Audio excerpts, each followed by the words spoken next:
Imagine a massive Boeing 777 carrying 239 people vanishing into the thin air. No distress signal, no wreckage in sight, just an eerie silence that has haunted the world for over a decade. How does a modern aircraft equipped with so many advanced tracking systems disappeared without a trace? The story of Malaysia Airlines Flight MH370 is not just an aviation mystery, it is one of the greatest unsolved disappearances in history. Was it a hijacking, a mechanical failure, or something far more sinister? Let's find out in today's video. The disappearance of Flight MH370 is one of the biggest mysteries in Air modern Malaysia aviation. is resuming its hunt for missing Flight MH370.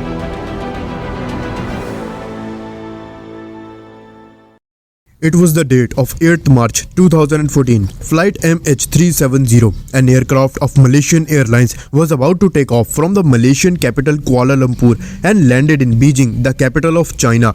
2 pilots, 10 cabin crew and 227 passengers were present on that flight. Both the pilots were very experienced. 53 years old Captain Zahari Ahmed Shah had 33 years of flight experience, while 27-year-old co-pilot Farooq Abdul Hamid was a junior pilot with 7 years of flight experience. This aircraft was an 11-year-old Boeing 777 aircraft in which there was no problem of any kind, nor was this aircraft a victim of any mechanical or electrical fault in the past. What I want to say is that it was completely a regular normal flight running between Malaysia and China, which used to fly from Malaysia to China or from back China to Malaysia after flying for 5 hours and 34 minutes daily. But today wasn't a normal day for this flight, rather it was much more than abnormal. Of course, flight MH370 was supposed to fly for 5 hours and 34 minutes, but before takeoff it was loaded with fuel that was way more than required, with which it could fly for about 7 hours and 41 minutes, that is 2.5 hours more than its actual requirement. It is also a routine practice of airlines to do so that if the plane is diverted due to the bad weather or any emergency, then it could utilize that extra fuel. The day was 8th March. The first pilot Zahari was in direct contact with the Kuala Lumpur Air Traffic Control Tower before and after the takeoff. On takeoff, the aircraft turned its direction towards the South China Sea, and after 20 minutes at 1:09 am, the transponder on the aircraft sent its current GPS location to the radar of the Kuala Lumpur Air Traffic Control Tower. This is an automatic function of the transponder to send its current location to the nearest radars after a short period. Till now, everything was going according to the plan. 10 minutes after that, at 1:19 am, when flight MH370 left Malaysian air jurisdiction and entered Vietnamese air jurisdiction, the control tower of Kuala Lumpur contacted first pilot Zahari for the last time and said this. Malaysian 370. Malaysian 370, contact Ho Chi Minh 120.9. Good night. Good night, Malaysian 370. This meant that now this flight should contact the control tower of the Vietnamese city of Ho Chi Minh. First pilot Captain Zahari heard this message and also replied to it. Good night, Malaysian 370.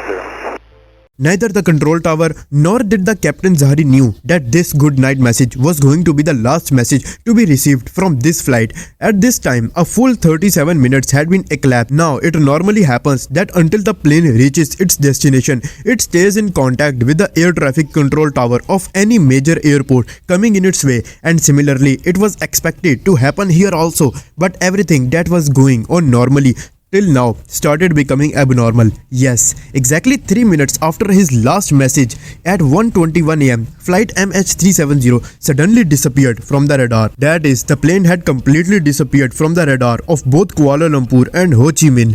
But this was completely not. Kuala Lumpur Control Tower informed the Aeronautical Rescue Coordination Center after 4 hours, and by then it was too late. It was 6:15 am and this was the time when this flight was scheduled to land on Beijing. There was a hope that the aircraft might land in Beijing at the correct time, but no positive news came from there either. At 6:32 am, a search operation has been started at the exact plane from where the plane disappeared. 34 ships, 28 aircrafts from 7 countries started searching for flight MH370 on the border of Gulf of Thailand and the South China Sea. But unfortunately, there was no trace of the aircraft. By this time, the whole world had come to know about this incident. TV news, websites and social media were all showing only this news. During this, the investigation team of many countries also became a part of the search operation.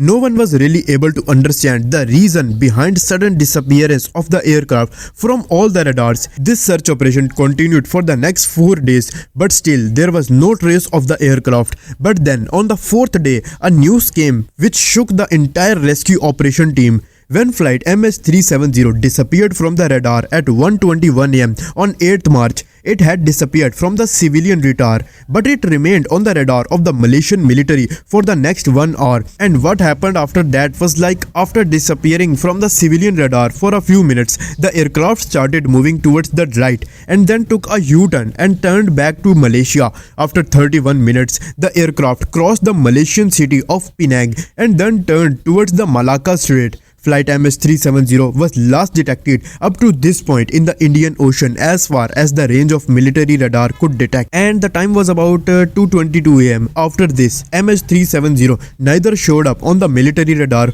nor on any civilian radar. A year after the plane's disappearance, the plane's right flaperon reached on the beach of the island of Reunion. This is the part of plane that comes in handy when landing. When this flaperon was investigated, another horrifying reality was revealed. Experts believe that this flaperon was not extended when MH370 crashed in the water, and sadly this means that while crashing on the water, the aircraft fell into the sea on its nose. Many other parts and debris of the plane were found on the shores of Africa during the next several years, but to this day, there is no clue of the plane or the passengers. No one knows what might have happened inside Malaysian flight MH370 before it disappeared. If you like my video, make sure to subscribe to my channel and hit the like button too. See you in a next video.